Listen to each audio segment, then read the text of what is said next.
一名新西兰籍的维吾尔学者，2017年1月之后便与在东突厥散的弟弟失联。在透过联合国及新西兰政府要求北京提供资讯后，他得知弟弟已被中国当局以分裂国家罪判刑9年。日兹万·古里努尔梅梅提是一名常年居住在新西兰的维吾尔学者，他过去曾获得福布莱特奖学金并赴美攻读硕士学位。不过，就像数千计的海外维吾尔人的过去几年的遭遇，他自从2017年1月之后，便与弟弟曼乌拉努尔梅梅提失去联系。他在2019年透过律师向联合国被强迫或非自愿失踪问题工作组申请寻求弟弟的消息。在经过数月的等待后，联合国工作小组告诉他，他弟弟曼乌兰已被中国政府以分裂国家的名义判刑9年，并剥夺政治权利4年。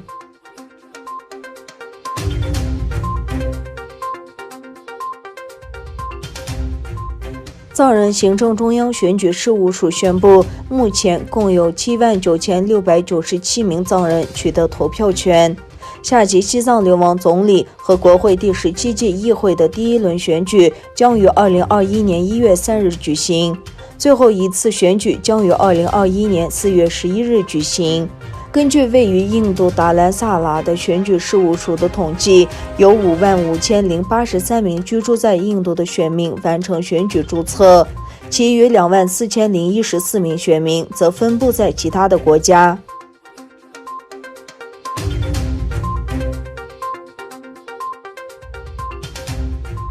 中国外交部发言人华春莹11月30日在例行记者会上宣布，就涉港问题制裁美方4人，作为对美国政府月初因破坏香港自治及人权制裁4名中港官员的报复。华春莹说，美方公然插手香港事务，粗暴干涉中国内政，中方坚决反对，强烈谴责，美国不要在错误的道路上越走越远。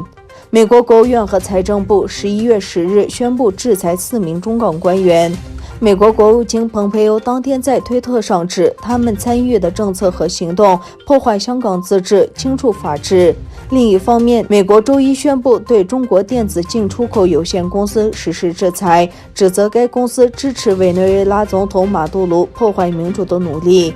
美国政府在一份声明中表示，中国电子进出口有限公司支持马杜罗领导的左翼政府限制互联网服务，对政治对手进行数字监控和网络行动的努力。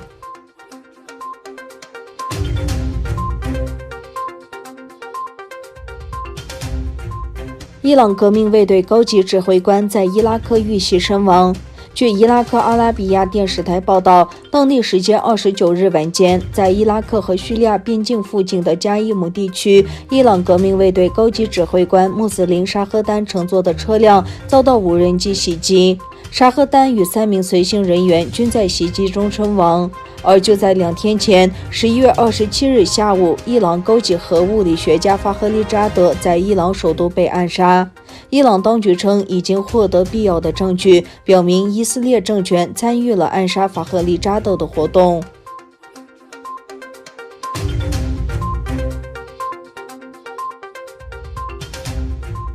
阿塞拜疆国防部发布声明称，根据此前俄罗斯、阿塞拜疆和亚美尼亚3国领导人签署的和平协议，阿塞拜疆军队已经进入拉沁地区。拉沁位于亚美尼亚边境，是纳戈尔诺卡拉巴赫和亚美尼亚之间的唯一道路，